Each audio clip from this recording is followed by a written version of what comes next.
गुरु शिष्य पर हिंदी कहानी। एक बार एक शिष्य ने विनम्रतापूर्वक अपने गुरुजी से पूछा, गुरुजी, कुछ लोग कहते हैं कि जीवन एक संघर्ष है, कुछ अन्य कहते हैं कि जीवन एक खेल है, और कुछ जीवन को एक उत्सव की संज्ञा देते हैं। इनमें से कौन सही है? गुरुजी ने तत्काल बड़े ही धैर्यपूर्वक उत्तर दिया, पुत्र, जिन्हें गुरु नहीं मिला उनके लिए जीवन एक संघर्ष है, जिन्हें गुरु मिल गया उनका जीवन एक खेल है, और जो लोग गुरु द्वारा बताए गए मार्ग पर चलने लगते हैं, मात्र वे ही जीवन को एक उत्सव का नाम देने का साहस जुटा पाते हैं। यह उत्तर सुनने के बाद भी शिष्य पूरी तरह से संतुष्ट न था। गुरु जी को इसका आभास हो गया।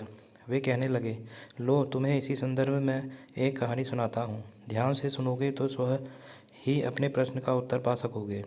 उन्होंने जो कहानी सुनाई वह इस प्रकार थी। एक बार की बात है कि किसी गुरुकुल में 3 शिष्यों ने अपना अध्ययन संपूर्ण करने पर अपने गुरुजी से यह बताने के लिए विनती की कि उन्हें गुरु दक्षिणा में उनसे क्या चाहिए। गुरुजी पहले तो मंद मंद मुस्कुराए और फिर बड़े स्नेहपूर्वक कहने लगे, मुझे तुमसे गुरु दक्षिणा में एक थैला भर के सूखी पत्तियाँ चाहिए, ला सकोगे? वो तीनों मन ही मन बहुत प्रसन्न हुए। उन्हें लगा कि वे बड़ी आसानी से अपने गुरुजी की इच्छा पूर्ण कर सकेंगे। सूखी पत्तियाँ तो जंगल में सर्वत्र बिखरी ही रहती हैं। वह उत्साहपूर्वक एक ही स्वर में बोले, जी गुरुजी, जैसी आपकी आज्ञा। अब वो तीनों शिष्य चलते चलते एक सीमावस्थ जंगल में पहुंच चुके थे, लेकिन यह देखकर कि वहां पर तो सूखी पत्तियाँ केवल एक मुट्ठी भर ही थी, उनके आश्चर्य का ठिकाना न रहा। वे सोच में पड़ गए कि आखिर जंगल में कौन सूखी पत्तियाँ उठा कर ले गया होगा। इतने में ही उन्हें दूर से आता हुआ कोई इंसान दिखाई दिया। वे उसके पास पहुंचकर उससे विनम्रतापूर्वक याचना करने लगे कि वह उन्हें केवल एक थैला भर सूखी पत्तियाँ दे दे।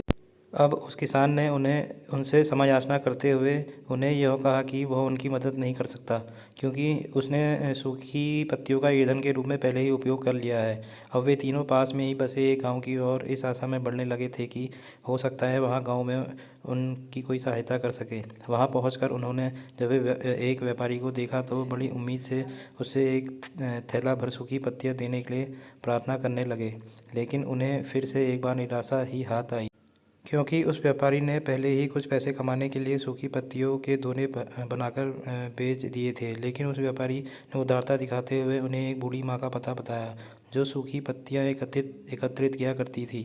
पर भाग्य ने यहाँ पर भी उनका साथ नहीं दिया, क्योंकि वह बूढ़ी माँ तो उन पत्तियों को अलग अलग करके कई प्रकार की औषधियाँ बनाया करती थी। अब निराश होकर वे तीनों खाली हाथ ही गुरुकुल लौट गए। गुरु जी ने उन्हें देखते हुए स्नेहपूर्वक पूछा, पुत्रों, ले आए गुरु दक्षिणा? तीनों ने सिर झुका लिया। गुरुजी द्वारा दोबारा पूछे जाने पर उनमें से एक शिष्य कहने लगा, गुरुदेव, हम आपकी इच्छा पूरी नहीं कर पाए। हमने सोचा था कि सूखी पत्तियां तो जंगल में सर्वत्र बिखरी ही रहती होंगी, लेकिन बड़े ही आश्चर्य की बात है कि लोग उनका भी कितनी तरह से उपयोग करते हैं।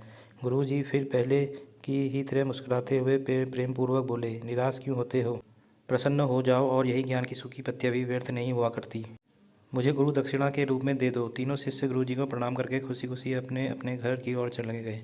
वह शिष्य जो गुरुजी की कहानी एकाग्रचित होकर सुन रहा था, अचानक बड़े उत्साह से बोला, गुरुजी, अब मुझे अच्छी तरह से ज्ञात हो गया है कि आप क्या कहना चाहते हैं। आपका संकेत वस्तुतः इसी ओर है कि है ना कि जब सर्वत्र सुलभ सूखी पत्तियाँ भी निरर्थक या बेकार नहीं होती हैं, तो फिर हम कैसे किसी भी वस्तु या व्यक्ति को छोटा और महत्वहीन मानकर उसका तिरस्कार कर सकते हैं। चींटी से लेकर हाथी तक और सुई से लेकर तलवार तक सभी का अपना अपना महत्व होता है। गुरु जी भी तुरंत हाँ बोले, हाँ पुत्र, मेरे कहने का भी यही तात्पर्य है कि हम जब भी किसी से मिलें तो उसे यथा योग्य मान देने का भरसक प्रयास करें, ताकि आपस में स्नेह, सद्भावना, सहानुभूति एवं सहिष्णुता का विस्तार होता रहे और हमारा जीवन संघर्ष के बजाय उत्सव बन सके। दूसरे, यदि जीवन को एक खेल ही माना जाए तो यही होगा कि हम निर्विक्षेप, स्वस्थ एवं शांत प्रतियोगिताओं में ही भाग लें और अपने निष्पादन तथा निर्माण को ऊंचाई के शिखर पर ले जाने का अथक प्रयास करें। अब शिष्य पूरी तरह से संतुष्ट था।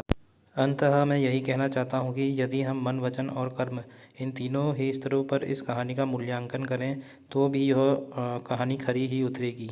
सबके प्रति पूर्वाग्रह से मुक्त मन वाला व्यक्ति अपने वचनों से कभी भी किसी को आहत करने का दुस्साहस नहीं करता और उसकी यही ऊर्जा उसके पुरुषार्थ के मार्ग की समस्त बाधाओं को हर लेती है। वस्तुतः हमारे जीवन का सबसे बड़ा उत्सव पुरुषार्थ ही होता है, ऐसा विद्वानों का मत है।